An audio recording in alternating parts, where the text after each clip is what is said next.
Hey, my name is Keith. This is my first video. I'm going to be showing eventually my entire Pre-Code horror comic collection. Pre-Code referring to the period before late 1955, early 1956, when the Comics Code Authority came about, due to crime and horror comics of the time being considered too excessive in their use of violence and gore, sex, whatever. It's quite a concern for Cold War era parents to have their kids reading these books. So anyway, like I said, my first video, so if the lighting and the audio are not so good, send me some feedback, let me know, give me some tips. Be more than happy to use them. So as far as my collection goes, I'm going to start with alphabetical order, and that would be Adventures into Darkness by a publisher named Standard. I don't know if you can see that. I did take it out of the Mylar so it wouldn't shine so much, but this is issue number 5. And it is the first issue of the series. They started it with number 5 to make it seem like it was a more established title. At the time, it was not a good idea for publishers to start their books with number 1. So, hence the numbering. Kind of cool Hangman's Noose going on in the background there. And, don't know how good you can see that. It says, in this issue, Murder Mansion, Day of Reckoning. I actually had another copy of this originally that I had scanned and put on a internet message board. Then I was contacted about that scan by an artist named Christian Slade. He does a strip named Corgi, which is very cool. You should check out. Anyways, turns out the book I had a arrival date stamp on it from the distributor that coincided with the anniversary date of Mr. Slade and his wife, and he asked if I'd be interested in a trade. And I said, sure, man, come up with another copy of Adventures into Darkness number 5 and I'll just trade you straight up. So after a little while, he contacted me, sent me this book, and it was actually an upgrade for me. So thanks a lot, Christian Slade. You guys should check out his work. He's a really cool guy.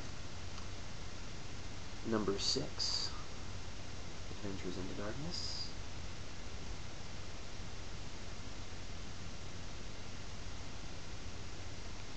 The Thing from the Sea, The Strange Cats. I always thought that was a funny title, The Strange Cats.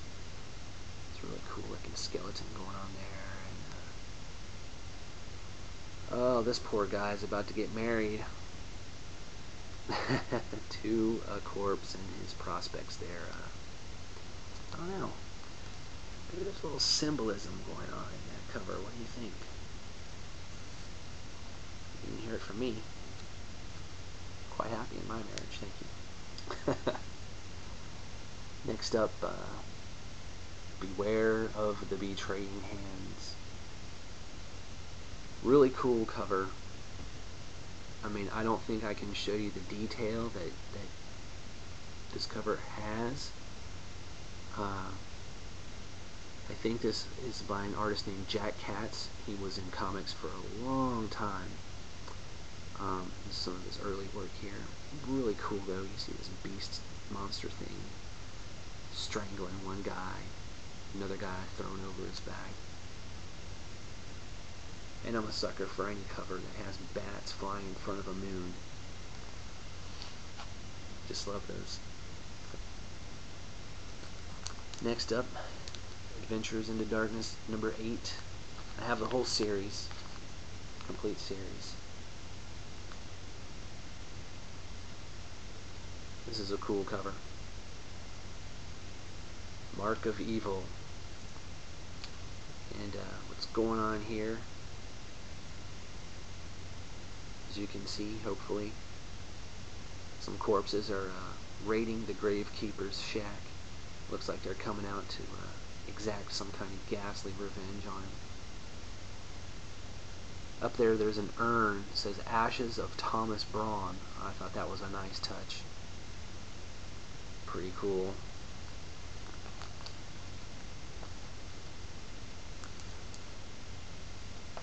Number 9.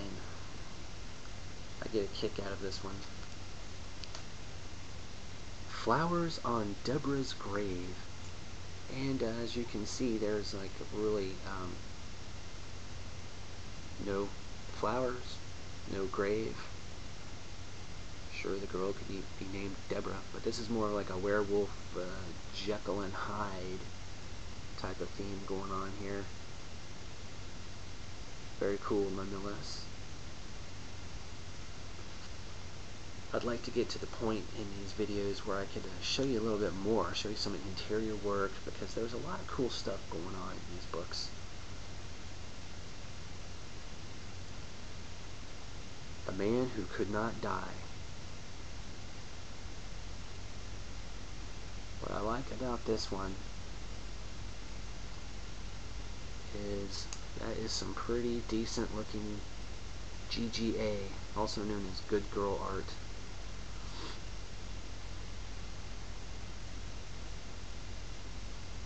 Pretty cool. A lot of GGA back in the 1940s and 50s. Next up is number 11. Now, this one was the last book in my collection, or I guess I should say that this was the last issue I needed to finish the collection, to finish my run. Read Mission from the Grave. That's really cool. You have like this oozing, gooey corpse in a furnace. Guys like swiping the jewelry, and then you have just this weird looking dude up here just kind of looking through the window watching everything. Pretty cool.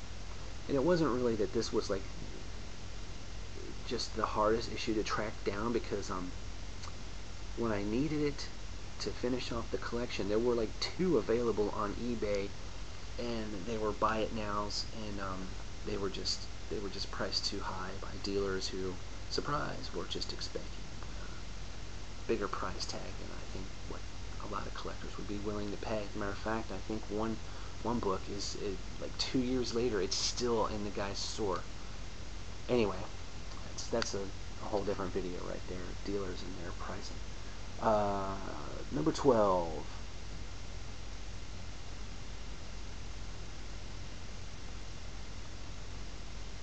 Beware of a Conspiracy with Death. Yeah, this miner here, he is getting ready to meet an untimely demise.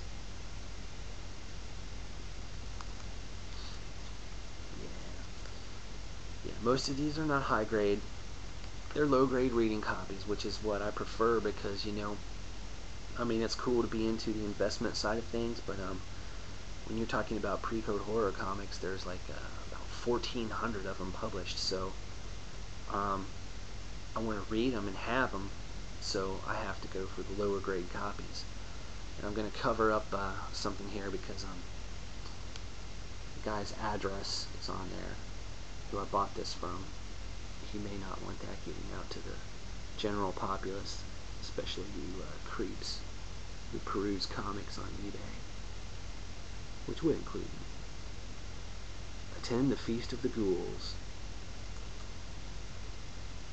Pretty cool. Yeah. Anyway, the guy's name is Kevin Pagan, and he was a writer of horror comics. He wrote for Skywald, and he also wrote for Warren back in the 70s, which were black and white horror magazine publishers. These days I think he sells obscure VHS and DVD horror movies and exploitation movies, as well as comic books.